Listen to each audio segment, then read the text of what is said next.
What's up, man? It's good to see you back. You're looking a little darker than I am. I got to admit. What have you been to, like Hawaii or Costa Rica or Hawaii. something? What? Yeah, it's a tough life. Hawaii. Yeah, we were North Shore for the last week. So On Oahu or the Big on Island? Oahu.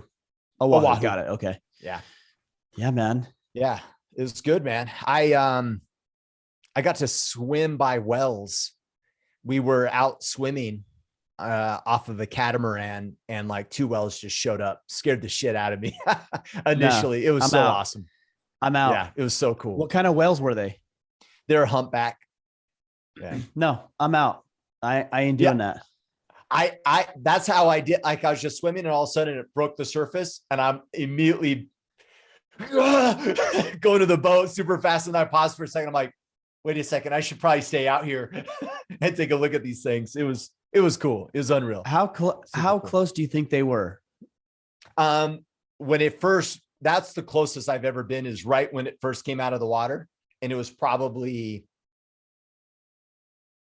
maybe 20 yards from me. I'm out. Yeah, it Pick me scared, up. It scared me. I don't know. I actually, cool. now that you say that, look, I'd be scared. But now that you said, oh man, we're drinking the same drink today, which we should not be drinking.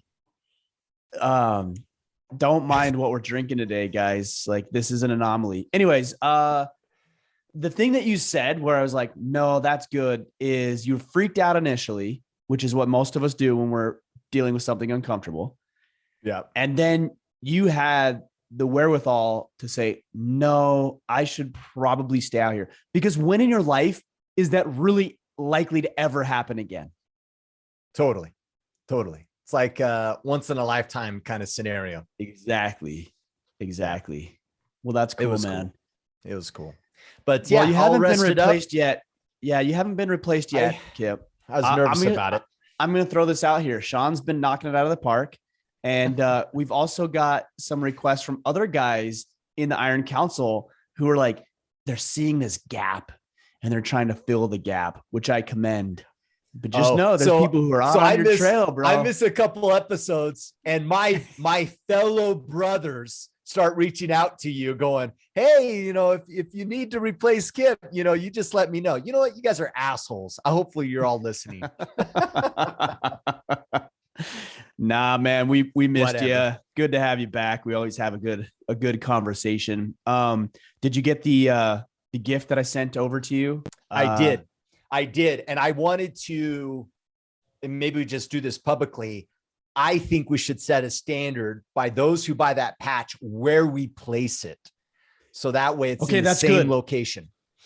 So hold on. Let's explain what this is. So yeah, you've been nagging me like my wife does about years, by the way. I think I brought this up probably years ago, but not about this, but you brought this up years ago.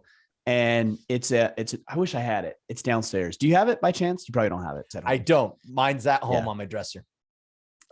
So we came up with an order of man jujitsu patch. Yeah. And it's cool. Right. It's cool. Like it looks pretty good. Yeah. It's going to look good. Yeah. So we need to figure out, I like that. That's why I want to ask you. I'm like, okay, where do we put this thing? And I like the placement. We're all going to put it in the same place. And also there's going to be some qualifications. And so to get the patch. Of course. Okay. Like you don't just get the patch. Yeah. So I wanted to ask you about this, and we don't have to go down the rabbit hole on this, but number one, I think I'm going to initially, members of the Iron Council who are a blue belt or higher will qualify for, like, you don't get a patch as a white belt. Okay. Yeah. You haven't even proven you're in the game yet. Like anybody can go to a couple classes of jiu-jitsu, but you're not going to get it unless, you've been in the game for a couple of years. Yeah. I like that. I don't even think I'm going to sell it. I think what I want to do is you prove to me, whether it's a picture or something, like prove it that you're a blue belt in jiu-jitsu and you've been training for a couple of years. And maybe there's a jiu-jitsu credo or something that we have. And you recite that to me in a video that's recited, not like memorized, recited. And we'll just send you one. That's what I'm like. You don't even have to buy it. You can't buy it. It's not for sale. Yeah. I like that. I like it a lot. It's the same concept as like challenge coins. I see everybody coming up with challenge coins. It's like, okay, if you're selling a challenge coin for $5 or whatever on your website, is not really a challenge coin. So stop calling it that. That's called a purchase. Yeah. It's a purchase. It's something I could get out of like a quarter machine. You know, you put your quarter in and the little hand comes down and grabs it. It's like as relevant as one of those things. So if you want to have a challenge coin, like actually have it be a challenge coin where people earn it. That's our challenge. We have challenge coins. People don't know that. Yeah. Because I don't sell them. You have to earn it. And I'm thinking the same thing with the jiu-jitsu patch. But everybody's like, oh, I could make a bunch of money on it. Yeah, you could. I'm more worried about the meaning and significance behind it than just making a few bucks off of selling patches and cheap coins out of China. Yeah. We need to get this together so that way all the guys that's going to the origin camp that are these blue belts, they can get prepped and get these patches sewn on, you know what I mean, before origin. That'd be slick. Yeah. All right. So you and I are going to talk more about that. This doesn't apply to a lot of guys. But it should. Stay tuned. It should apply to everybody. At least, I mean, look, you have 2 years because that's what it's going to take you to get your blue belt. How long did it take you to get your blue belt? 2 years. Right. 2 years. That's like give or take, but that's pretty average, I would think. So you got the next 2 years to get this thing locked in. Let's go, guys. Yeah. Let's go. I like it. Yeah. Cool. All right. Well, let's get to some questions for today. Okay. Excellent. So we have a couple groups of questions. So a few of these are from the Foundry, from the Iron Council. We'll cover these bad boys and then we'll hop over to Facebook. To join us on Facebook, go to facebook.com/group/orderman. All right. Chase Kimball. At what point do you know that you have taken on too much? I have a tendency to get overzealous about progress and end up with the plate full of resulting in either loss of interest or letting other people down. I've never been very organized about my daily schedule before listening to the podcast, but I have come a long way in that regard. Well, I think there's a couple of different factors. You alluded to a couple of them. You've lost interest, and you have to ask yourself, did I really lose interest or did I burn out? Because that's different, but they could feel very much the same. The other one is you start to let things fall through the cracks. So you let people down, you don't hit your assignments, you don't hit your deadlines, and then you know you've taken on too much. There's a third. I guess it ties into the first, maybe, is that you just are exhausted and you are not functional in any facet of your life. You know, you can feel a decline in the way you perform at the gym. You feel a decline in the way that you are there and present for your family. You feel a decline in the way that you show up at work, and everything suffers. And when you start to see that over a sustained period of time, when you're looking for trends, we're not looking for one-offs, because sometimes, you know, Kip, I know you've had some personal family issues that you've been dealing with. You went on vacation. If I were to judge your presence in the Iron Council or doing this podcast right now, that wouldn't be a fair judgment, because there's some extenuating circumstances. Now, if that happens over 3 months, okay, I got to question what's going on. Now that's a trend. That's no longer a one-off scenario.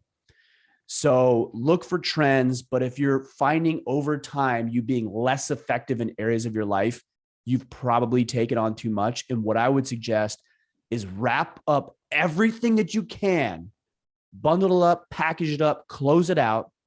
Or here's another alternative. It's important to make sure that we meet our promises and we keep our commitments. But let me give you an example. So let's say, Kip, you hired me to do some, I don't know, design work for your company. And I noticed how overwhelmed I was, performance at work and performance at home and everything else was suffering. And I felt myself burned out. I used to think, well, I have to do it because I said I would. No, you don't. You actually just need to make sure it gets done. So what I might do is I might bring in a subcontractor to help me make sure that the commitment to you gets met, although I may not do it. So I take it off of my plate. I'm gonna have to pay to get it done. And I'm gonna lose some of my potential income, but it's still gonna be get done. And you're gonna give business to somebody else. You're gonna meet the expectation that I have with you. And so it still is a win-win scenario, but make sure everything gets wrapped up, and stop, for the love of all that is holy, saying yes to everything that runs across your desk. Stop it. Yeah. Knock it off. Yeah. I do like the idea that one of the best ways to learn to say no is by honoring your yes. Because it only takes a couple times for you to be working all night and go, shit, you know what? I should probably start saying no. But instead, what I think a lot of guys do is they'll say yes, yes, yes, won't honor their commitment, and then they don't learn the drawback of saying that yes. Now, because it's delayed, right? The effects of that are delayed to now Ryan no longer asks for my help, right? And so then I'm like, oh, that's weird. He never asked for help anymore. And I don't internalize it, right? But when I had to work all night to honor the commitment, it forces me to evaluate like, hey, yeah, you know what? I need to be a little bit more cautious or considerate in regards to the commitments I make. If I honor them, we end up learning. But if we don't honor them, sometimes guys never learn. And then they're just flaky and untrustworthy. And that's really what we're talking about here. I know that sounds maybe a little extreme, but I've had that conversation with a team member on my team. It's like, hey, when you drop the ball, you become untrustworthy. That's a big deal. You're unreliable. It's not as simple as like, oh, no. And because I'm talking circles here now, but I think sometimes we downplay it, right? We buy into our bullshit story and like, oh yeah, well, I'm just really busy. And so, it's okay. Actually, no, it's not okay. You're untrustworthy. People will stop working with you. They'll stop asking you for help. And so if you're even an employee and your boss doesn't come to you to get shit done, there's a really high probability that you've established yourself as someone that's unreliable. 100%. I mean, no, it's exactly right. That trust. And you said something, and the point you made was really good about where guys will say, oh, it's not that big a deal. No, it's a huge deal. It's a huge deal that people no longer trust you. I mean, the whole goal of being able to protect, provide, preside, which is something that we talk about quite often, is the ability to garner influence, credibility, authority with other individuals, with our family, with our colleagues and coworkers. And every time you fail to meet that, you are undermining your trust and credibility with other people, which is not going to allow you to lead them effectively. So make sure that everything you're doing is fostering and bolstering in that. And by the way, I would also say this: you probably believe that saying no to somebody is going to ruin your trust and credibility with them. I'm telling you, 100% it's not. So I had a good friend reach out to me several months ago, and he said, hey, Ryan, I'm writing a new book, and I would like to send you each, every couple of weeks, 2-3 weeks, the next chapter for your review. And I would love to do that. He's a friend of mine. I care about him. I want him to win. I care about him writing a book. He's got a great message. And I wrote, and it was so hard for me, Kip, so hard. I wrote him a message and I said, brother, I love you, man. I appreciate you. I'm excited about your book. I'm not going to be able to do that. You're going to send that to me, and I could tell you that I can, and you're going to send that to me, and I'm going to be weeks behind. I'm going to be slow to get it to you, and you're not going to get what you're looking for. And it's just, no, it's not going to work. And it was so hard for me to send that message to him. And you know how he responded? He said, wow, I really appreciate the way that, because I was graceful in the way that I said it, but he said, wow, I really appreciate, I need to actually take a page from that playbook and do that more in my life. And by the way, what I did say is I said, when you're done with it, send me the book and I would love to review it. I would love to read it, and I would love to share it on my platform if I feel like it's something the guys can get value from. So I was gracious, but also very clear about, I knew I wasn't going to be able to do that. And I was so nervous because I thought he was going to come back and say, oh, I can't believe. No, he was like, I need to take a play from that page book, a page from that playbook. And he respected me, I think, even more than he did previous to that conversation. Totally. And I love the idea that you communicated back of like, hey, but this is what I can do. Like that's valuable, right? It's like, hey, you know what? Send me the outline. I'll review the outline and give you feedback on that. You know, that I can commit to. Right. And that's fair. Yeah. Yeah. How many opportunities do you think pass guys by because of the unreliable relationship that they've created for themselves? Because I really think about it, it's like you always ask the guy that's reliable, right? When you want to create opportunities for others, you choose the guy that will get the job done, not the guy that will say yes. And it's hard to quantify. Like, how do you say how many opportunities you've gained by building trust and how many have you lost by undermining it? How do you quantify that? You can't. But I'm pretty intuitive when it comes to that. And I just have faith that if you do the right thing and you honor your commitment and you don't say things that you're not going to do, and the things you do say you're going to do, you follow through. I can't tell you what it is, but there's a couple of investment opportunities that I have right now that we're in the works of closing in the next, I would say, week or two, that have come as a direct result of two things: following through on my commitments and adding value to people's lives, specifically making powerful introductions that would not have happened without me. Yeah. And those have created some just unbelievable investment opportunities for me. Yeah, that's great. Steve Baumgartner. By the way, Steve, you said Steve. Yeah. One more thing about that is we don't keep score. That's important. So if I do you a favor, I don't providing value. Got it. Don't keep score. And just know that not all of it's going to work out. Because if you're thinking, hey, if I introduce this guy, then I'll get something in return. That's not adding value. It's not genuine. Yeah. You're not even adding value. It's an exchange for sure, but it's not value for the purpose of value. So don't do that. Just add value as often as you can. And I would say, look, just to give you kind of an off the cuff number, I would say that 20% of the relationships that I've developed, again, this is just kind of intuitive, anecdotal, that 10 to 20% of them have actually turned into some sort of opportunity for me. It's definitely not 100%. Yeah, that's a low percentage in the grand scheme of things. Yeah. And you know what? Cool. Because number one, it wasn't about what I wanted. It was about me seeing people win. And number two, the 10% makes up 1,000% for the 100% that I've applied myself. So the 10% is worth it. But again, that's not why we do it. All right. Enough of that. Yeah. Steve Baumgartner. Recently, I changed roles in my company. One I was very comfortable in and was strategizing for the future. The current one is more frontline leadership, where things can be more chaotic, but definitely more inputs. I quickly learned that I had to pivot on my systems because my old system was not working in the new role. What are some times that you've had to pivot and totally reinvent the system, your systems, to be successful?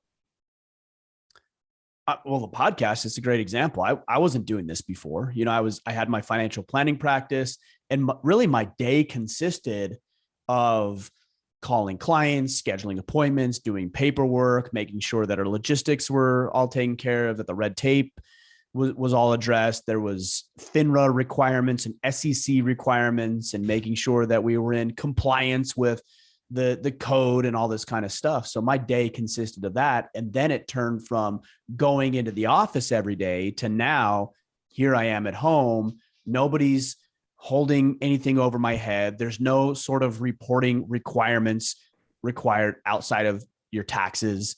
And so I had to learn how to do all of this stuff on my own without having any sort of clear direction. Another pivot that we've made in the past year is that I really wanted to elevate the caliber and quality of the men that we were having on the podcast. And I realized that I alone could not knock this out of the park the way that I wanted to. So how do I do this? I identified somebody who I thought had some very real talent, and I hired Brandy, and she's on our team and she's crushing it. I mean, she's absolutely knocked it out of the park because I knew what I wanted. I want to increase the caliber of men we're having in the podcast. She's somebody I saw who had real potential to be able to do this and a track record of being able to do it. and she's knocked it out of the park. Small little pivots and adjustments. Some of you guys may have noticed over the past year the improvement of the caliber of guests on, right? Because I brought her on and she's done a phenomenal job getting to these hard to reach guests that I just wasn't able to get on my own. So there's a couple of pivots, even just with our organization, that have paid tremendous dividends. Yeah. At the root of that, Ryan, is it you identifying your shortcomings, or is it you identifying things that you don't want to do and just delegation? It's all of the above. Okay. So there's one actually underlying thing you didn't hit on, which is, what is your goal and desire? And making sure that's where it starts. The decision's aligned with that. Yeah.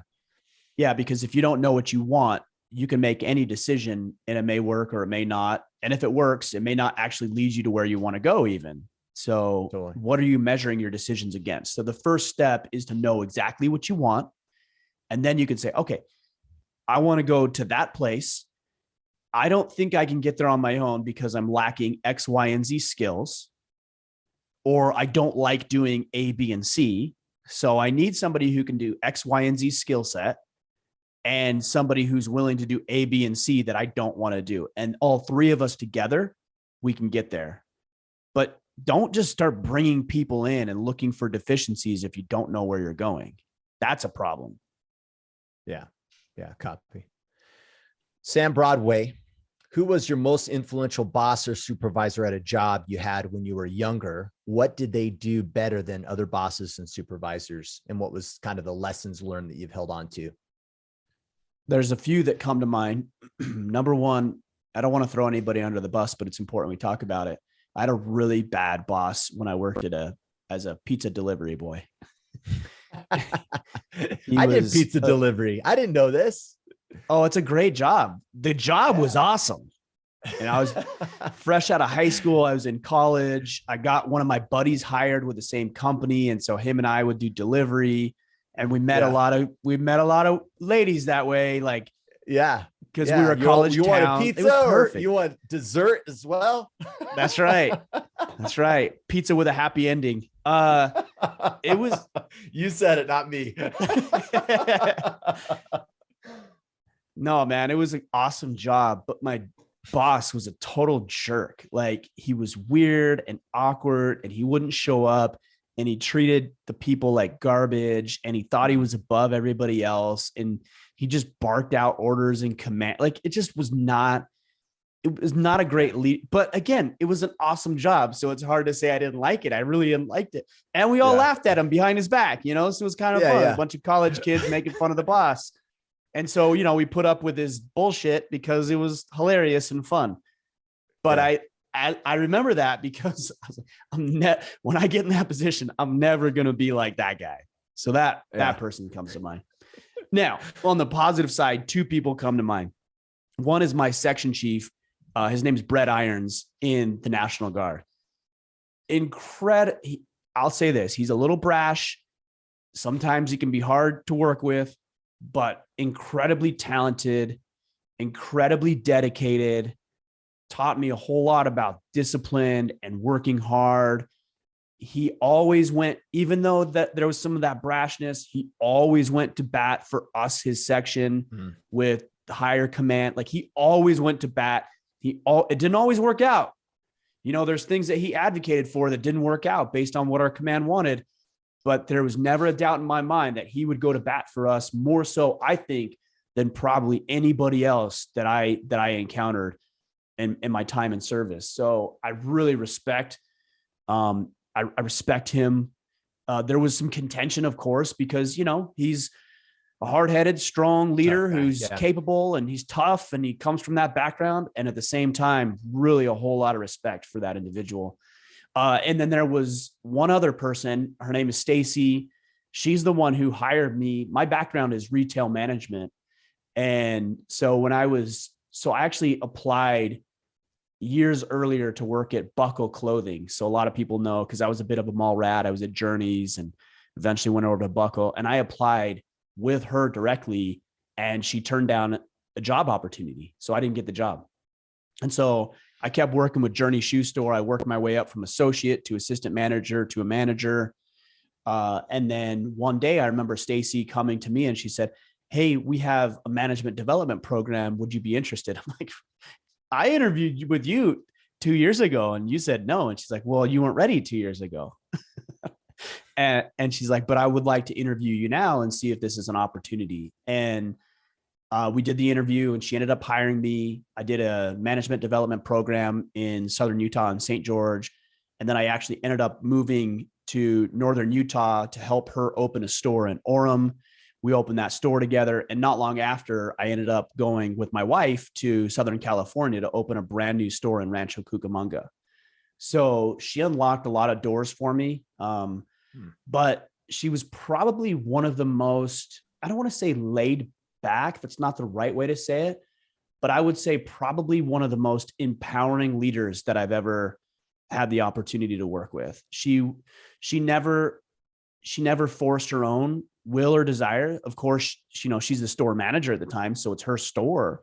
But she always gave me and other people an opportunity to learn and grow and develop and even mess up and then review it and make sure that we were in alignment with what she wanted and what our ultimate objective was.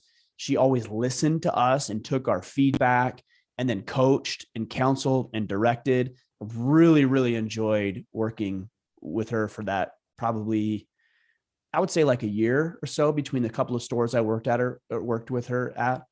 But yeah, man, she taught me a lot. And honestly, the path that I'm on right now started in sales. And yeah, I started in a different store than she was at, but I learned a lot about leadership and actually caring about people, but being firm from her. I mean, a lot of influence from her, 100%. I like that. One boss comes to mind. I'm sure there's more, but I had a boss, Chris Lake was his name. He was the kind of guy where the loyalty that you had towards him, like the whole company would just follow him. Like I remember when he left, I was doing consulting. When he left the consulting firm I was looking for, all of us were like, "Where are you going? So we can all follow you." Right. That was kind of how this guy was. And one of the first things that he ever did that was profound for me was he poached me. We were working with his consulting firm. And I remember he called me up and said, "Hey, Kip, I want you to come over to BVA and start up a software development group. And I want you to run with it." And I'm like, "Well, give me the job description." I remember looking at it and I remember calling him back humbly and going, "Chris, I don't qualify. Like, I don't have experience in these things that you're, like, sorry, you may be misunderstood." Right. And he's like, "Oh, no. You have the right personality. We can learn that stuff. You have the right work ethic. You have the right personality. We'll figure that stuff out." And that was the first thing I was like, whoa, that's so powerful. Right. And then the second thing he did was, and I said, "Well, what's the salary?" And he goes, "What do you need to make for you to be all in? How much do you need to make for you just to come on board and just engulf yourself and just give it your all?" And I was like, man, like number two, right? I was like, that's so profound. Now, of course, I was like, I can't remember. I'm like 80. And he's like, "No problem." And I thought, shit, 90. I should have went with 90. Should have went 100. Yeah. But the point is he wanted full buy-in and commitment. Whatever that was, that's what he wanted. And I've held on to that even now. When I do quarterly plans with my team members, that's the question. Where's your commitment level? Are you all in? And if you're not all in, what's blocking you from being all in? So I can mitigate those blockers. But when we're all in, we show up in such a powerful way that we'll figure it out, right? Because we're fully committed to the cause or our jobs or whatever that you're doing. But if you're partially, or you're compliant, or I'm just doing shit because Ryan's going to harass me if I don't get it done, man, the first sign of trouble, I'm going to throw my hands up and go, "Screw this shit. This isn't for me." Or I'm going to even compromise. Some people will, if they're compliant, they'll be like, "I hope this shit fails," right? They'll even subconsciously hope it fails because they weren't bought in to begin with. right? And so those are two major lessons I got from him. One, if you have the right personality and work ethic, everything else you can learn. And then number two would be the power of being fully committed and bought in. Such a powerful, way to show up as an employee. So thanks, Chris. Yeah, that's cool. I don't even know if he doesn't listen. He's too cool. He should. He He should. If he isn't, then he's not that great a boss. Like, I don't. Yeah. You know what? I mean, come on now. F him. So there's there's one major distinct crossover between Chris and Stacy that I'm just hearing on this. And that is that they required you to do the work. Yeah. Like Chris would have never invited you to go over with him, and he never would have asked you what you need to make in order to go all in if he didn't have full faith in what you did. And that only came from the experience that he had with you. That didn't come from him. That came from the work that you put forth over that time frame. Stacy, when I interviewed with her years earlier, she didn't hire me because I wasn't where I needed to be. And she ended up hiring me a couple of years later. And she realized, okay, now I see that this person could actually be a good attribute. So leadership isn't about making the path easy or giving people opportunities if they don't deserve them. And Chris and Stacy's example, both of those leaders required us to become something that could be an asset to the organization before they decided to bring us on board. Something to consider. Sure. Yeah. It goes back to what we were talking about earlier, right? The opportunities will present themselves often to those that are willing just to do the work, Exactly. And I think we talked about this a couple of weeks ago. I was thinking how many opportunities are in our laps right now? Well, first off, we always think like, oh, I need a break, right? I need a new job or a different boss or opportunity or whatever. When in reality, we have opportunities sitting in our laps right now. And all that's required is for us to work. Just excel at what's available to you right now, and opportunities will just present themselves, I think.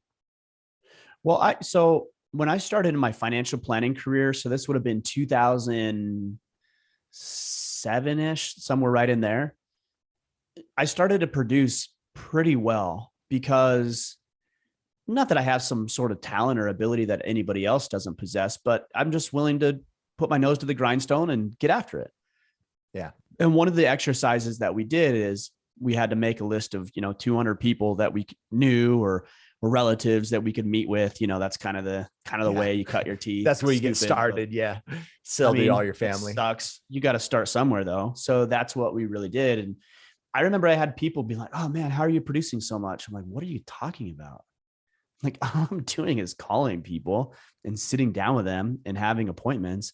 And I started changing my level of success as defined by what I was producing, and started to define my success by the actions I was taking. So how many phone calls I was making, how many referrals I was asking for, how many applications I was submitting. Now, like the rest of the stuff, I just let that fall where it did.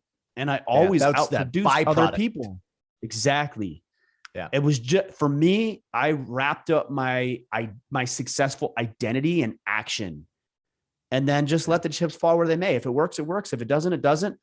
And even if it works, I still got to wake up and do the same thing tomorrow. If it doesn't work, I still got to wake up and do the same thing tomorrow. So that was an early lesson I learned that I think really transformed. Same thing with a podcast. Ryan, you're talking with this person and that. How'd you do that? What are you talking about? I've been doing this for 7 years. I've got 880 something podcasts recorded. How could I not be a success at this point? It's like, I'd have to really try to fail at podcasting to do 880 plus podcasts and not have a pretty decent podcast. Right. Yeah. Right. It comes down to the reps. Yeah. That's all it is. Reps and not just reps, because you can do poor reps, but That's reps true. And then evaluate. It's the same thing with jujitsu. Like I could try to throw a triangle on somebody and it never works and be like, well, I guess triangles aren't for me. Or I can say, hey, you are good at this. Like, what am I missing? And a person says, oh, you just got to tweak. You got to shift this way. And it's that like little 10% difference. You're like, all of a sudden you're hitting triangles. You're like, oh man, that's easy. So it's not just about the reps. It's about doing the right reps and then evaluating your performance. And even you should also evaluate positive performance, because a lot of times people will evaluate negative performance, and that's good. You should do that. And so they'll look at it and be like, well, I didn't hit it, so what should I do? And then they make their adjustments, and that's healthy. But I don't think enough people evaluate positive performance. So let's say you have a work meeting or a client meeting, or you're at jiu-jitsu and things are just firing on all cylinders. I've had that with jiu-jitsu. I'm like, man, I felt good tonight. I'm hitting submissions. I'm escaping. I'm not putting myself in shitty situations. I'm not burned out. I'm not gassed. I never got caught. And I could just be satisfied. Most people would. Or on the drive home, I'm like, why? Oh, well, here's what I ate this morning. Here's how I hydrated. When I woke up, I actually stretched my body. I got myself warmed up. I was in the right mental state of mind. Like, there's a lot that goes beyond just doing something good. Figure it out so you can replicate it, and then come to class tomorrow. Now, I've yet to put 2 consecutive solid classes together, but I'm sure at some point that will happen. Maybe not, but you got to evaluate what works too, not just what doesn't work. Yeah, which is in our AAR, right? It's asking both of those questions, right? What went well and what did not go so well, right? And then what actions to take. I like that. And I remember years ago, I think it's before I joined the Iron Council, because I even may have made a post in the Order Man Facebook group, but I remember like transformation body-wise. I'm like, dude, like, I'm killing it. Like, I feel great. I'm looking way better. I'm having like this huge increase in gains. Problem is, I changed so many damn things at the same time. I had no idea what the difference was, but I did the same thing. I was like, okay, what is this? Because I want to hold on to this. And what it ended up being, I think anyway, was sleep. I was getting 8 to 9 hours of sleep, and I was having way more success in the gym than I've ever had. And it was really just because I was getting proper rest. And I normally have never done that before in my entire life. And that was the major difference. So it could have been the steroids as well, but I'm sure it was the sleep for sure. Well, but imagine if you didn't think about that, because that's something probably with regards to fitness that a lot of people don't necessarily think about, although everybody knows that rest and recovery is crucial. But a lot of people probably don't. So if you didn't think about that, you could have changed your diet. You could have changed the way that you trained. You could have tweaked up your training schedule or what lifts you're actually doing. And you could have completely neglected sleep and be like, well, I'm busy. I got my family and I got kids and I got work. So like I can, I'll get 6 hours today. That's fine. I can do 6 hours. And you would have so easily let that go, and it would have hampered your results rather than being very deliberate and intentional about your review and figuring out where those results were coming from. Totally. Daryl Hahn, last question in the Iron Council. As someone who just turned 45 years old, never married, no kids, how do I keep the faith that I will find the woman I want to be with? This one's interesting because I've found that when men are talking about finding the right woman, it's a lot like them being on the beach and picking up a handful of sand and then squeezing onto it so tight. And what happens when you do that? All the little pebbles and all the little granulars from sand just squeeze outside of the cracks in your hand. And then before you know it, you open your hand and there's nothing left. And that's what we do as men when it comes to finding women. Oh, I just need to find a woman. Where should I go? What should I do? How should I be? How should I? It's like, well, hold on. You're holding on way too tight, and you're just letting everything slip through your fingers. Instead, maybe don't hold on quite so tight. And instead, what I would suggest is that you focus more on yourself than finding this perfect, magical woman that you've visualized and dreamed about for the last, 2, 3, 5, 10 years of your life. Yeah. And at least in my experience, personally, and with thousands of men that we've worked with, the more that you work on yourself, and I'm not suggesting you become selfish. That's not what I'm saying. But the more that you get your finances in order, the more you read good books, consume good podcasts, the more that you develop skill sets that are marketable, that help you become more proficient with your work and finances, the better shape that you get in. All of a sudden, like this miraculous thing happens. Women, powerful, beautiful, strong, independent, but also lovely women come out of the woodworks and they find you attractive. It's like you become a magnet to these women as opposed to going out and trying to track them and find them. You know, that's not to say that you shouldn't put yourself in the environment, because a magnet only works within a certain range, right? Like it doesn't matter how powerful the magnet is. If I'm 200 miles away, it's probably not going to work. So you do need to put yourself in proximity to the type of the women that you want to be around. But it's not just about proximity. It's also about power. What signals and what cues are you giving off when you are in proximity to these type of the women? Do they even recognize or acknowledge you because of the power that you possess?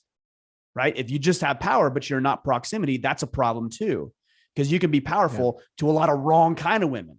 Right? If you have a lot of self-confidence and you're sure of yourself and you go into the neighborhood bar, yeah, women might be attracted to you because you're the best catch in the bar, but is that the kind of woman you want? So power and proximity are very, very crucial in this formula. You have to have that power, and that derives from confidence, which is derived from keeping commitments to yourself, and then proximity to the type of women you want to be around. Yeah. I can't help but, and I'm not saying this brother's doing it right, but I can't help but that how unattractive that can be for a woman when there's too much weight about being in a quote unquote relationship or whether she's the one or not. Right. And how you need to be independently satisfied and know what you're about and what you're getting after, and not like, I need this, right? The minute it's like a need thing, oh man, that's just going to push the right woman away. Look, and I'm trying, because I want to serve our guys in the Iron Council. And so some of the things I say are not going to automatically be, the most accepted things or comfortable things to say. But the fact that you're asking that question starts to lend more towards desperation rather than attraction. Think about that. How do I find women? Powerful, confident men don't ask that question. Like, they don't. Yeah. I've never asked that question. How do I find women? And again, I'm not judging based on that. I'm saying that the fact that you're asking the question means you need to do more work on yourself. And then that will happen, because powerful, bold, courageous, confident men don't ask those type of questions. Just like somebody who's fit doesn't ask, how do I get strong?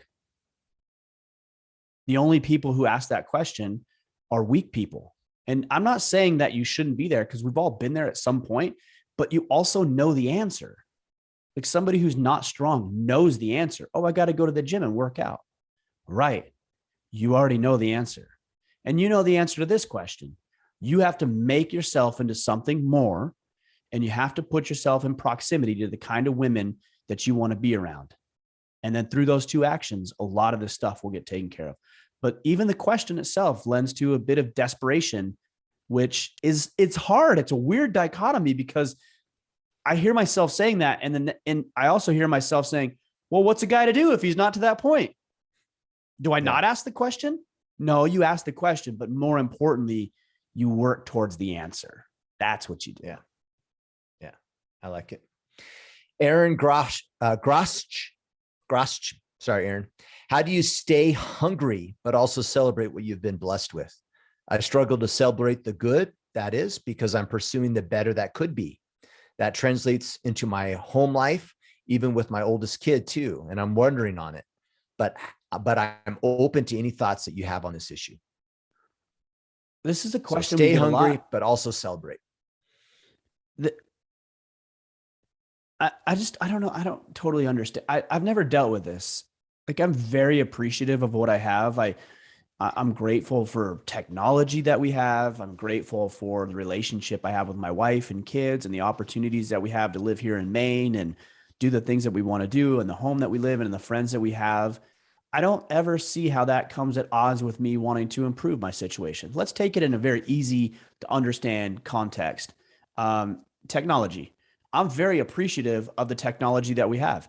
Kip, you and I wouldn't have this podcast without this technology. You live in Utah. I'm here in Maine. We're quite literally across the country from each other. And yet here we are talking like we're in neighboring rooms, right?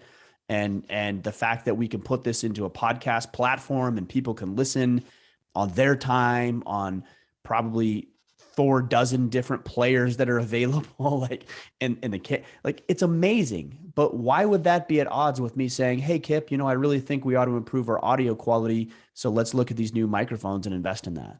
Or the thing that you might be noticing now is I have a new camera, and you were kind enough to point out that doesn't make me look any better. In fact, if anything, it just highlights more of my flaws. If anything, that's what it you does. You might want a more depth. granular, like a more right. grainy camera to look better. But why does me being grateful for technology automatically mean that I can't get a new camera to try to improve the quality of our conversation? It doesn't mean that at all. Do you think we just assume that those are at odds and that they're just separate things, that you can be grateful or not grateful, and you could be improving and not improving, but they're not at odds with each other? They're not. I mean, think about how silly, and I know I'm using an example that may not apply to this situation, but think about how silly it would be for me to think or act as if going out and buying a new camera would be like cheating on my previous camera because I should be grateful for what I had before. Like, it sounds stupid. Yeah. Right. And that's the point that I'm making, is that I can be extremely grateful. I can express gratitude. I can think about it through the day. Every day I'm so thankful for technology. Every day I listen to my kids. I can hear them right now, or my wife. And I'm so grateful that they're downstairs and that I'm up here working so they can be at home and my wife can homeschool the kids. But are you telling me that because I'm grateful for that I shouldn't look at new curriculums for my kids, as they may have something that needs to be addressed? That sounds silly. Like, of course I'm going to look for better ways to do it. And that's the same thing here, is that you should be grateful. You should express gratitude. And also, you're not cheating on the thing that you say you like just because you're trying to enhance or improve your current capabilities. In fact, if anything, you're honoring it. Yeah. Right? Like, if I'm grateful for my audience, let's take it in this context. If I'm grateful for the audience of the Order of Man audience and the men who listen, then it's my requirement, my obligation to go out and buy better equipment and to improve my skill set so that I can honor you. If I'm grateful for something, what do? You honor it, right? If you go out and you buy a brand new truck, it costs you 50 grand. You buy the Ford or the GMC or the Dodge or whatever, and we can talk about which is best later down the road. Chevy, by the way. But let's say you go out and you buy a brand new Chevy and it costs you 60, 70, 80 grand. I'm pretty certain you're going to take care of it. Like, the kids aren't going to be eating the McDonald's French fries in there, and you're going to wash the thing each and every week, and you're going to vacuum it out, and your dog's not going to get in there and scratch the brand new leather seats. So the fact that you appreciate it, you honor it. And so what do? You're like, hey, I'd like to lift this thing. And so you put a lift on it. And then you're like, I'd like some different wheels. And so you put some different wheels on it. I'd like to upgrade the sound system. And so you upgrade the sound system because you appreciate it. You like it. You're grateful for it, and you honor it by improving it. That's just an analogy, obviously, for everything else. But same thing with your relationship. If you're grateful for your wife, what do? Do you just say, hey, yeah, wife, like, go make me a sandwich? Like, what the hell? Like, no. You're like, hey, you look nice today. Would you like to go on a date this week? And maybe you get home and you're feeling a little frisky and you decide to grab her and assert yourself and go be intimate with her because you're grateful for it, and you improve it and you make it better. That's what we do for the things that we're grateful for. Yeah. It's interesting why we assume that they're at odds, though. They're not. Is it just an excuse? Is it an excuse that, like, I'm always hard charging and I just assume that I'm not grateful because I'm always hard? Is it just an excuse, right? That we just by default assume? Kip, you and I have had this conversation before. I know Asia does, and my wife does too, is she'll be excited about something I accomplish, and both of us will say, well, yeah, no, that was good. And now I'm ready for something else. And the ladies in our lives are like, well, can't you just be excited for a minute? Yeah. And so I think it's more, maybe it's, I don't think that's fair. I was going to say, maybe it's more of a feminine thing. I don't think that's fair. It's probably not. I just think but that doesn't mean that we're not grateful in that example. We've moved on already. Like, we're like, oh yeah, it's good. What's next? So the book, I've got a new book coming out in the fall, and my wife was, when I wrote the first book, she was like, are you so excited? I'm like, yeah, I'm really glad that I got it done and that I put it out there and people resonate with it. And she's like, what do you want to do? I'm like, write another one. Because now I'm like, oh, I got it. I know how to write a book. And now I want to make the next one better. And this book, she's like, are you so excited? I'm like, yeah, I'm excited. She's like, what are you going to do now? I'm like, I've already got plans for another one. And she's like, well, yeah, but you hated the process. I'm like, yeah, but I want to make it better and prove that I can. Like, I'm grateful that I can put this work out, and that there's this awesome ability to do it. And the bar for putting a book out in the world has never been lower. Yeah. And so I want to honor it by writing another one that's even better, Yeah. You know what, to complete this thought, I couldn't help but think about people that aren't grateful. And a lot of those people are also not achieving anything in life. Of course. They're just sitting around bitching and moaning about how everything's not ideal. So that's a perfect example of how these things are not at odds with each other. You can sit on your ass and virtually not do anything with your life and be ungrateful. And most people do. So just because you're getting after it doesn't necessarily mean that, it's going to prevent you from being grateful for things. Yeah. Look, the bow I would put on this conversation is honor what you're grateful for by improving it. So if you're grateful for your kids, and you should be, then you should honor them by coaching their little league teams. You should honor them by taking the afternoon off and doing something like pulling them out of school and, playing hooky and going to take them to do go-kart racing at the local place, whatever, right? If you are grateful for your wife, then go honor her by taking her on a date, or just bring a bouquet of flowers home and just say, hey, I just want you to know I love you and I appreciate you and you're important to me. And here's some flowers to show you. If you're grateful for the technology that you're using, then upgrade your technology so that you can do it the service that it deserves. If you're grateful for your clients that you have, then honor them by serving them better than anybody else could, which means you're going to need to invest in yourself and technology and tools that are going to make you more capable of fixing their car better, or building a better website for them, or putting together better photography, or whatever it is you're doing for them. We honor what we're grateful for by continuing to improve, by continuing to get better. We do a disservice by being complacent. Yeah, I like it.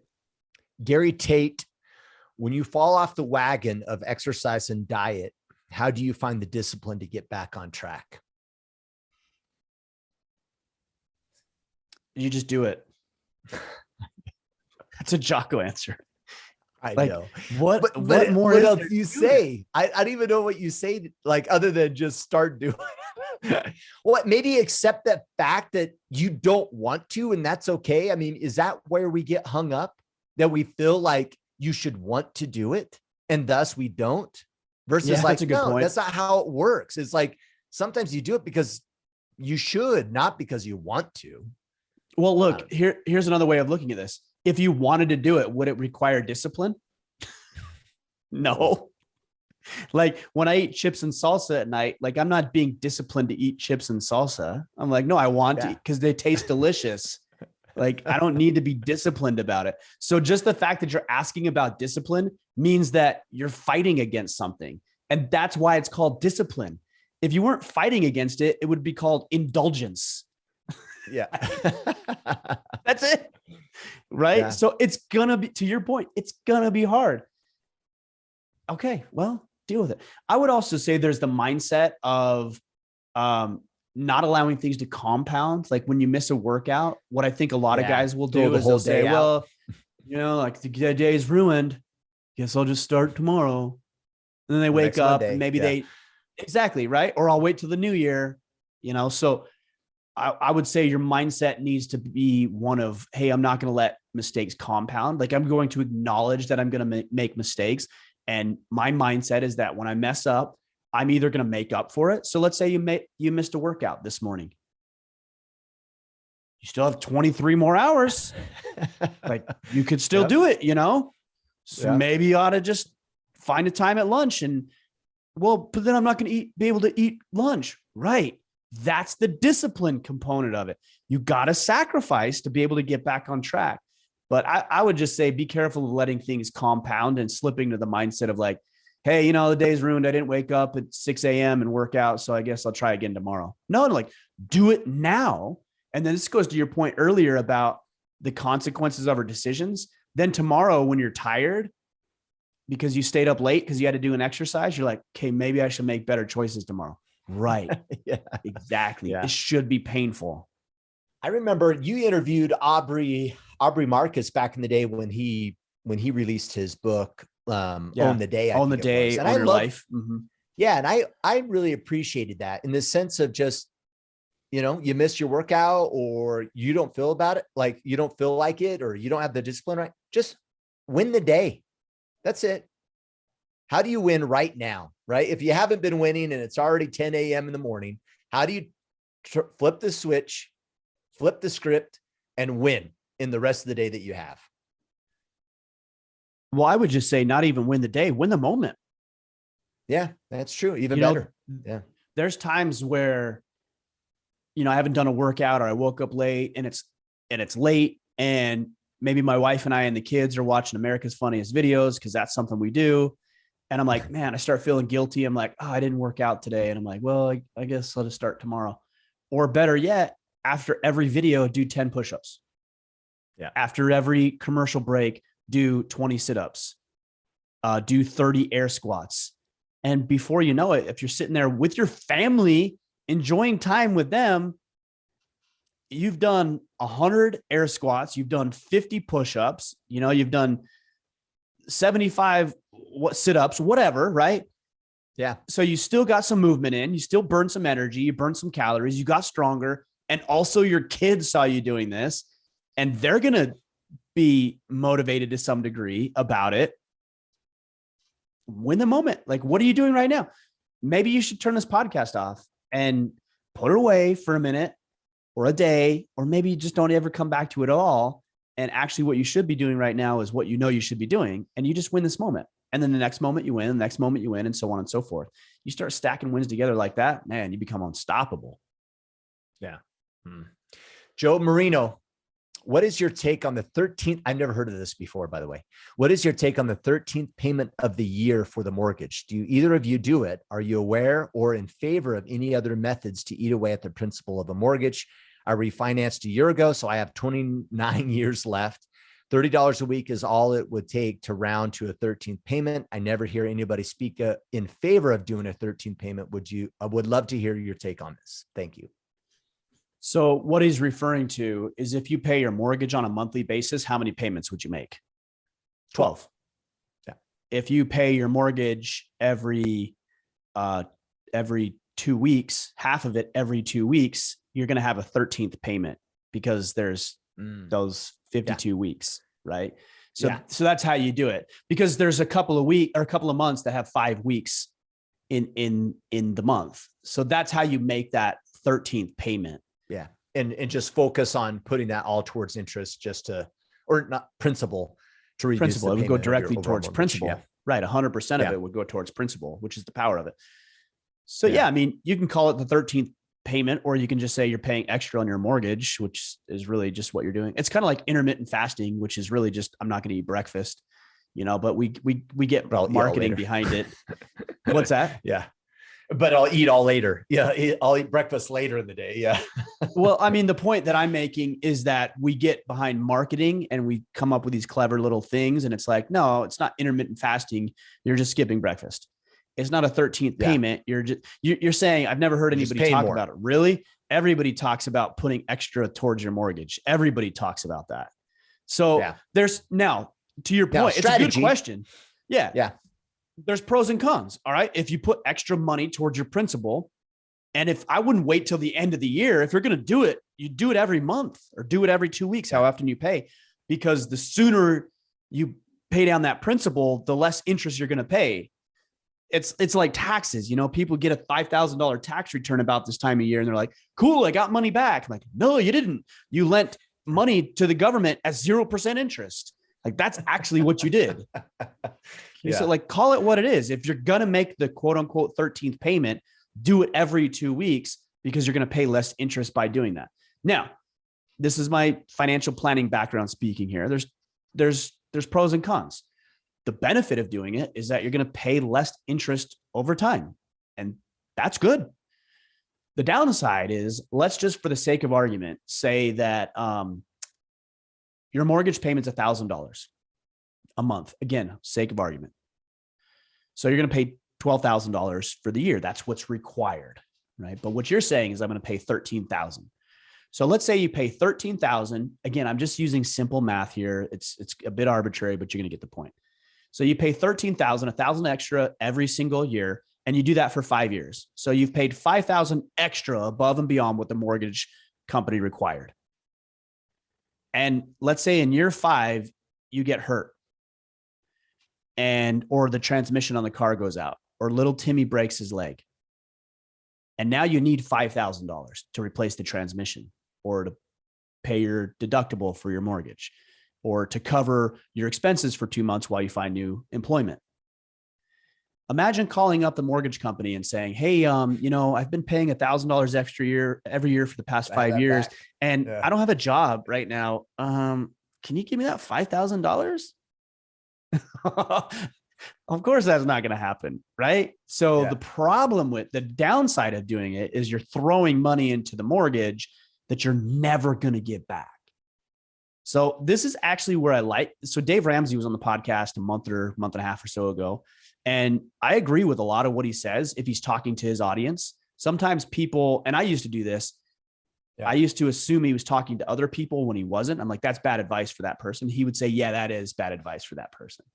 But in this context, it's good advice to pay down the mortgage if you have everything else taken care of. Like, think about where that is in the baby steps. Yeah. If you have credit card interest that is substantially higher than the mortgage, right, then you got to take care of that. Yeah.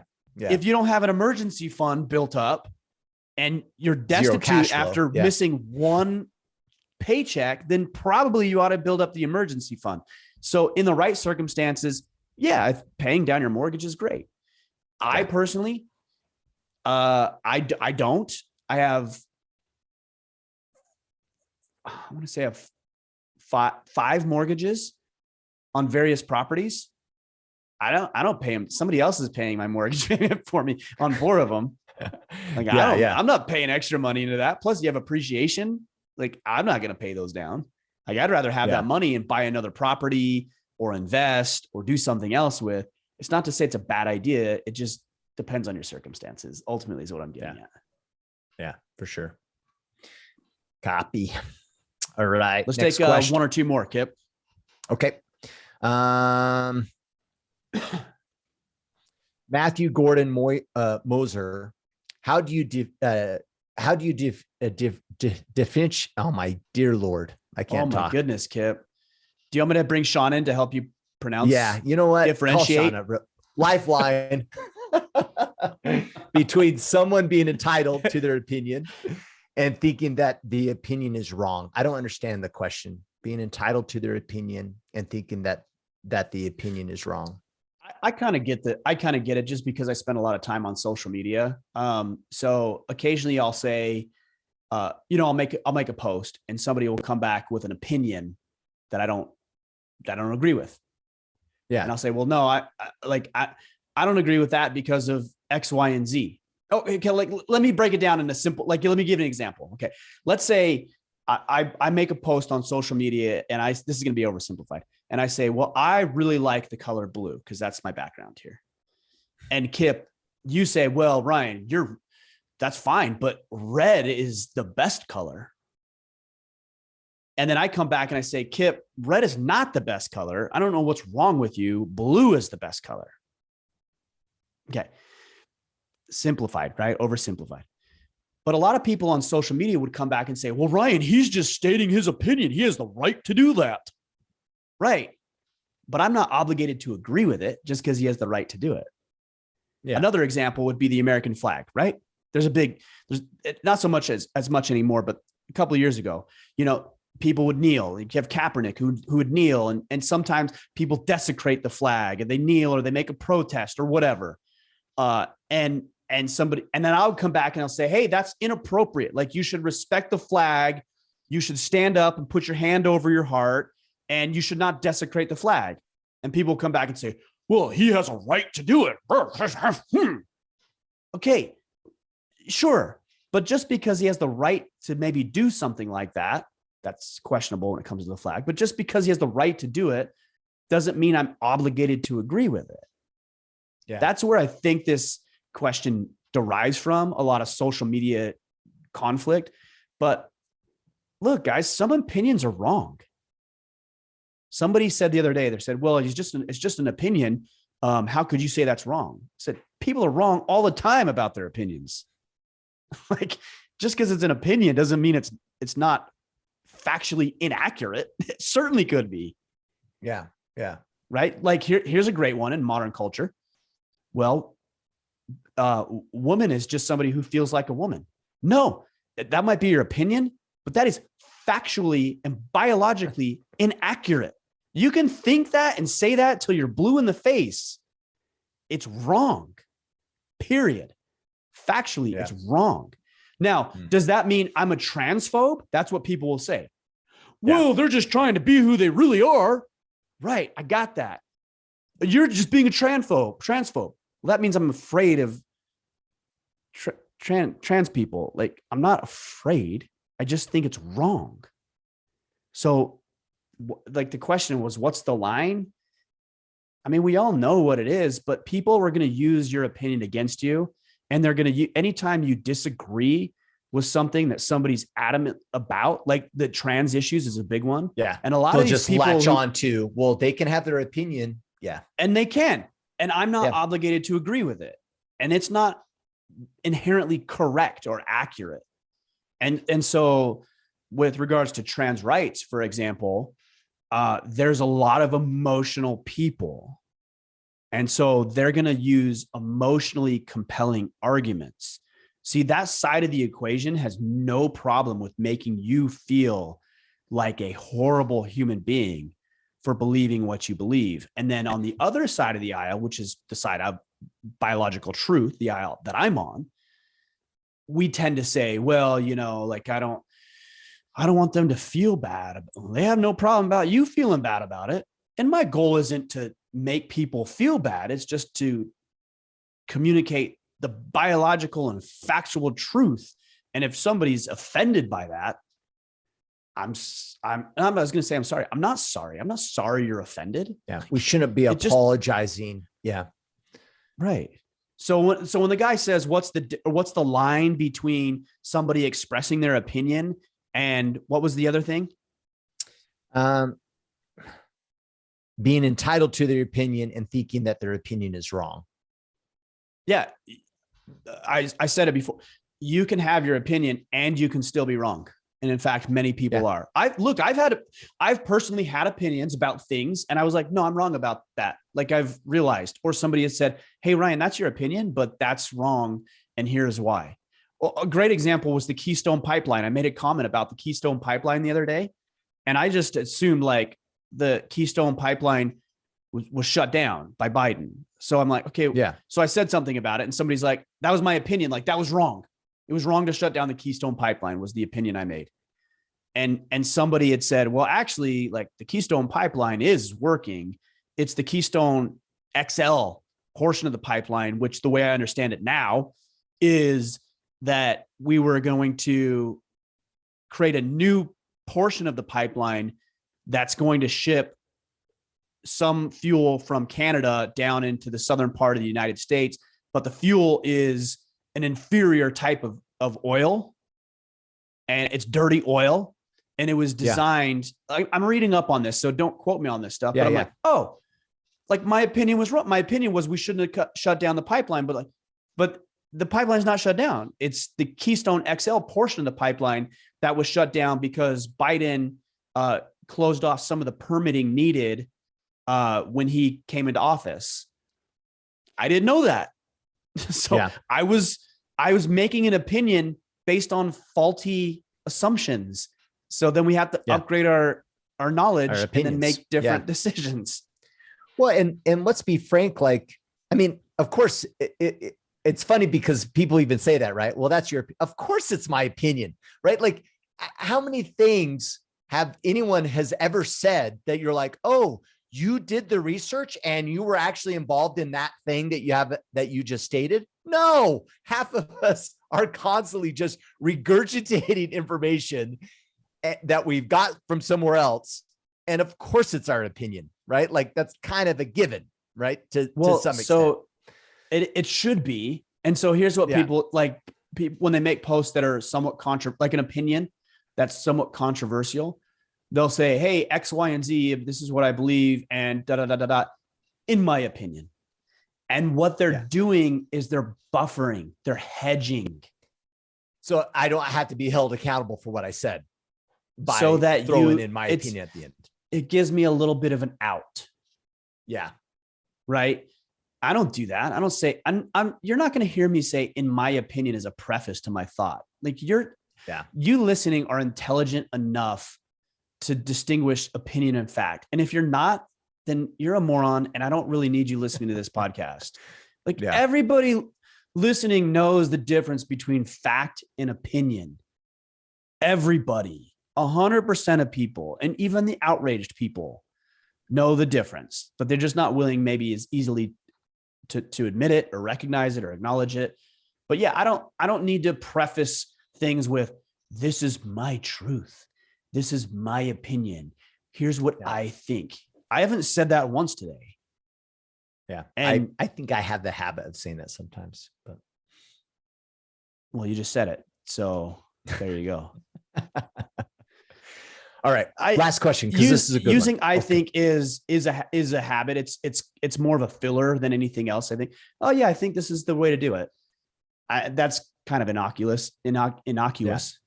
But it's in my opinion. No shit, it's your opinion, because everybody knows what the difference is between an opinion and fact. And you don't need to say that to buffer or to give yourself a little out. Be bold. If you believe something, say it. I don't say, in my opinion, God exists. Like, why would I say, no, God exists. And somebody could say, well, that's your opinion. Right. Agreed. And? Yeah. All right. Last question. Jordan Caldwell, where do you separate being a good leader, taking ownership, and leading by example for your kids versus forcing their decisions due to their immature, young, and unfavorable choices? For an example, choosing the right foods to eat and exercise. Backstory. I have a 9-year-old. I've lost 100 pounds this year, which is awesome. Exercising and eating right. His son has been teased about his weight, but when given the opportunity, he always makes the poorest food choices. And he's 9. At what point do you separate leading him to healthy food and choices versus putting my foot down and forcing him to eat better for his health and ultimate wellness? Well, there's 2 questions here that we need to unpack. Number 1, what is leadership? That's the first question.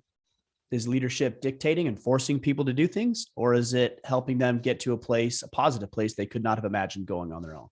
I tend to agree with the latter. Yeah. Imposed discipline versus self-discipline, right? Right. Okay. So we all know the distinction between what leadership is. Like, we all have a similar perspective. It might be slightly different. You might include something or not include other things, but we all believe that leadership is about empowering other people to make healthy choices, good decisions for themselves and other people, right? Like, we all agree with that. That's what leadership is. Okay. Now here's the second question. When are children capable of making good decisions? Is it at 9? No. They're literally incapable of making good choices based on long-term data. They're not even capable of doing that at 18.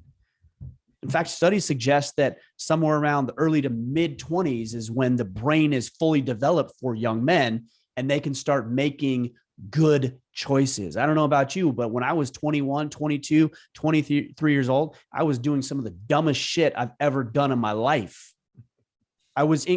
Here's another example, and this is going to sound a little crude or whatever, but you need to understand it. Is a 15 or a 14-year-old girl capable of consenting to a sexual relationship with somebody else? No. No way. Literally incapable of consent. And why? Because their brain is not fully developed and they cannot realize the long-term ramifications of the decisions that they're making. So a 9-year-old, when you're making choices for your 9-year-old son, you're not being a dictator. You're doing what's in his best interest in spite of the fact that he cannot make good choices on his own. That's why we have age requirements for driving a car, or age requirements for joining the military, or age requirements for buying tobacco and alcohol. Now, you may not agree, or a firearm. You may not agree with those numbers, those arbitrary numbers, but like we all agree that a 5-year-old shouldn't be able to walk into, Walmart and buy a rifle. Okay, so whatever the number is, we can all agree that there's a point where kids can't make good decisions. And this is what you're bumping up against right now. You're not being a dictator because you're making decisions on behalf of your child. That's your freaking job. Yeah. And not only that, I mean, even in example, he's not even in control of a lot of these choices, right? Like you might say, hey, my 9-year-old chooses bad food. Well, yeah, but who's putting the food in the house? The 9-year-old? Right. Like, I mean, most adults can't even make that decision really well, right? Let alone a 9-year-old for that matter. And us that are smart, what we do is we just don't buy the shit. And we just keep it out of our house because we know we won't make the right decision, when it comes to eating the right food, Yeah, 100. Well, it's the same when you hear people say, "I'm a kid." They're always on their video games. They're always on their cell phone. Where did they get the cell phone, dummy? Yeah, like you're the one that bought it for them. You don't like it? Don't give them a cell phone. Don't give them a video game. It reminds me of Big Daddy with Adam Sandler, where he had. Do you remember that movie? Yeah, I remember. Where he has the kid, and it's like a friend's kid, and he takes him. I can't remember where he got the kid from. It's a friend's kid, and the mom died, and so the kid showed up, and it was his friends, but his friends was out of the country, something like that. Yeah. And so he's like, "Well, I'll take care of the kid for the weekend or whatever, and maybe you can collect a little money." He's a real loser, and and then he ends up falling in love with his kid, but initially. He's like, "I don't know. What do you want to do?" And the kid wears some crazy clothes and he calls himself Frankenstein and he wants to eat, ketchup packets for lunch. Yeah. It's like, okay, at some point there's got to be an adult in the room because kids are incapable of making these decisions. So, all right, there's our theoretical stance. But here's what I would suggest to you. Your son is 9. You want to foster and support him making positive decisions. And you want to show him why long-term, those are going to be better decisions for him. So he can start to make these decisions on his own.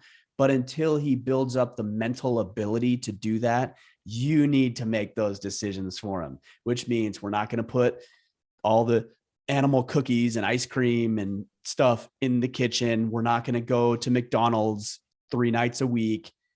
I'm going to make those decisions as a father, and they're going to be good decisions. And yes, I'm making them on behalf of my child. And popular culture says, well, you're being a dictator. Traditional culture says you're being a good parent. Yeah. It's just, I'm sorry. It's just crazy that this is even like a thing. It's crazy. This is the power. This is the power of popular culture. Everything is designed to pit the kids against their parents and their parents against their kids. And you start putting them in the school district. And then you have these crazy, literally crazy teachers teaching them about sexuality and gender and confusing them and saying that they're not confused. They're actually giving them clarity, but all they're really doing is confusing them. You are the parent.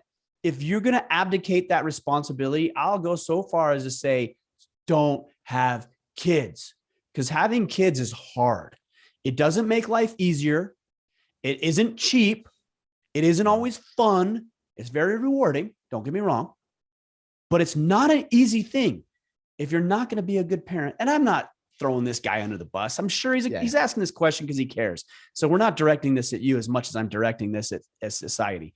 If you're not going to be a parent, don't freaking have kids. I don't want kids to come into this world who don't have the benefit, barring extenuating circumstances, of being in a home with a loving mother and a father, with parents who are mature enough to engage with them, to provide for them, to teach them, to instruct them.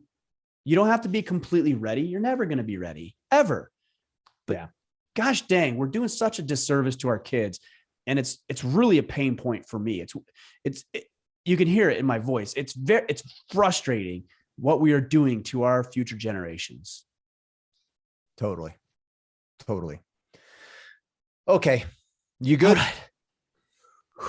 You're right. Deep breath. Take a deep breath.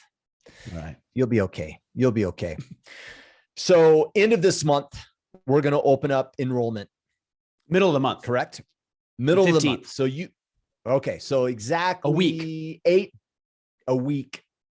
In a week, we're opening up the Iron Council. So if you are interested, be prepared to sign up. That membership or that opening will only be open for a period of time. Yep. And about a week and a half, maybe 2 weeks tops. And that's it. Yeah.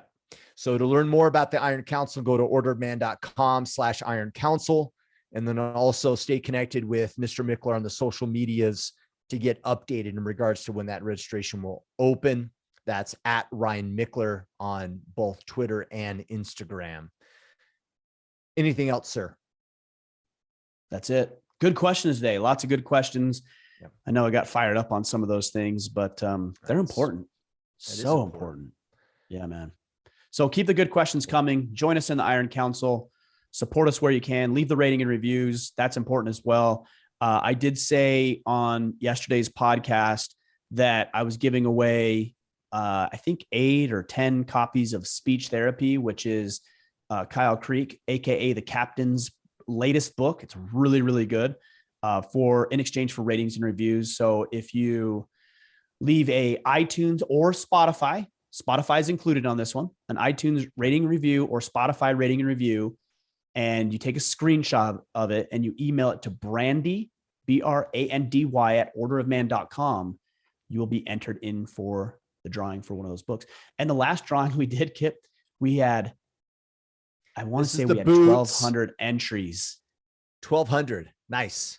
And this was for the Sorinex, center mass bells, boots. Not balls. Come on now. Bells, man. Bells. Sorry. Get hollow balls off balls. your mind. Well, you brought up hollow balls, and I don't even know the name of those things because you've ruined the. So yes, is like, hoodie. Why do you keep calling them hollow balls? Anyhow, yeah, really do. They're probably mad at me, actually. Totally. The green hoodie, right? The green hoodie and Origin boots and a Montana Knife Company knife and a signed copy of Sovereignty. Like, we gave away a ton of stuff. It was awesome. Yeah, I was actually quite surprised how much stuff. I was like, damn. Yeah, that's pretty. We don't mess around. Cool. But anyway, so we have this new review with these books. And I think we moved from 4.8 stars to 4.9 stars, which is awesome. And we went from like 7.2, like we had 7,200 reviews. I think we're at like 8,400 reviews right now on Apple Podcasts. Nice. It was awesome. Cool. All right, guys. Appreciate the support. Appreciate you guys. We'll be back on Friday. Until then, go out there, take action, and become the man you are meant to be.